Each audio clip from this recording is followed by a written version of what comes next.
incident to give you an example what a wonderful democratic country Czechoslovakia was. What year are we talking about? This was in the 20s. She had to pass an entrance exam, and after that she was accepted on a scholarship. Books were not given free in not high school, business school, but they gave some to indigent students. But an atlas, for instance, they did not give. So her classmate shared hers with Shari. And it happened in school, and the professor saw that, and he said to her, if you don't have money for an atlas, then don't study. So when she came home, and she told Olga about it, she went straight to the principal, and the principal knew Olga from her previous years of study, and he probably reprimanded a teacher or professor, and he made her life miserable during that year. But when my turn came to go to business school, and I had also to go through the entrance exam, and he was the one, the same professor, who announced that I did not pass the thing. But I knew better. I knew that in math, and I knew that I finished my assignment quicker than the others, because the teacher told me, if you are through, you can go out. So this time, my brother-in-law went to the principal, and he told him that I'm sure of it, that I passed. So imagine, they appointed another professor to give me a test. I went in with him into an empty classroom, and I took whatever, he told me, the test, and I finished, or about to finish, and in came again the troublemaker. And he said, colleague, I think that this still can be shortened for fractions, And he said to him, he answered, it will suffice. And he got red in the face, walked out, and I was very lucky that I never had him as a teacher, because I and maybe 3 other girls were transferred to the boys' school, the parallel school, so I never had him. So I'm just trying to show you that they went and they straightened out the case in favor of the student. And there was another incident also I can mention. But before we graduated from business school, we went on an excursion to Prague, outing, and other places, about 8 or 10 days. And when was another professor, he announced that we are going on this trip, and who is going, he asked, and hands went up. But I just sat there and I didn't do anything. So he said, why aren't you going? So I told him simply, we don't have the money.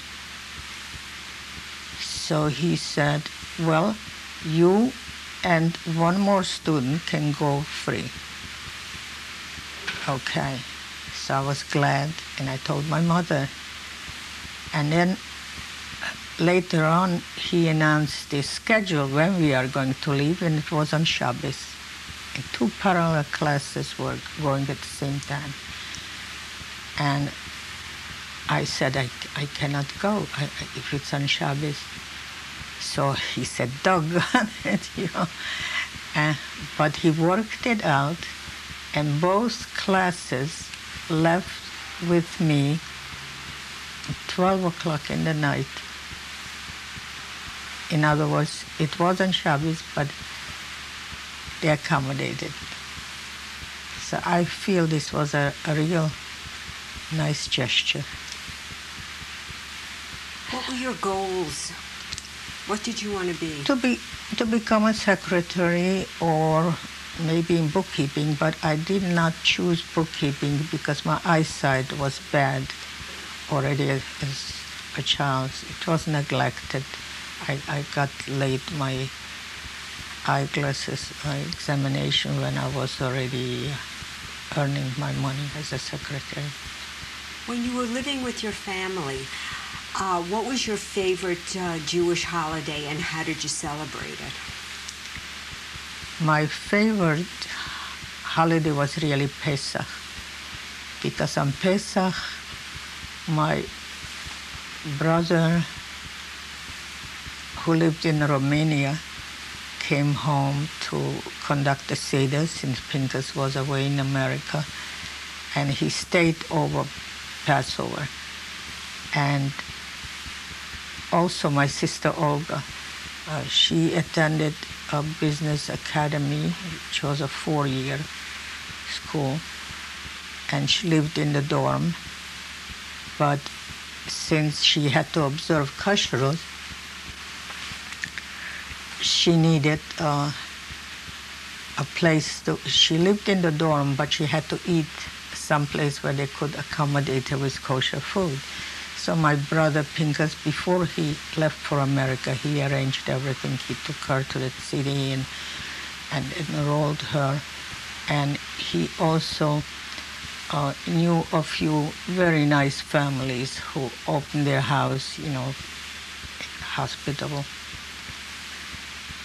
And she went to school there, and then after graduation, she got a job with a company named Samuel Binder. And what she didn't know, that this company already in those days must have belonged to a hate group, because one day a man came in who was the boss's friend, and he said, "Oh, I'm glad," he made anti-Semitic remarks, like, "Oh, I'm glad I don't see here hooked noses," meaning Jews. And she stood up from her desk and she said, "You are mistaken, you missed one right here." And he apologized that he didn't mean anything, but she said, "Sir, you don't get it. I'm quitting, as of now." And she told him, etc., etc., and she left. When the Zionist organization heard of this incident, they sent her a citation for conducting herself as a proud Jew. What did you like about Passover most, besides having your family with you? What rituals did you like the most?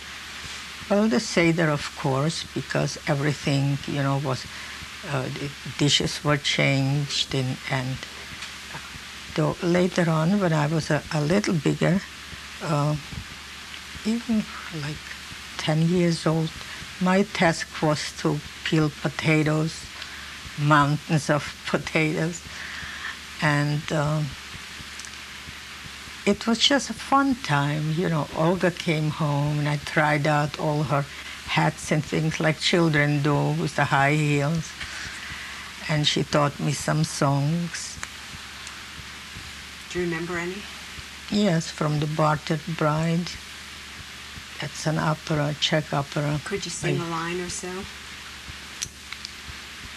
Proč bychom se netěšili, proč bychom se netěšili, když nám Pán Bůh zdraví dal, když nám Pán Bůh zdraví dal. So on. What does that mean? Why shouldn't we celebrate when God gave us health. I don't know if you're familiar with the opera Parted Bride.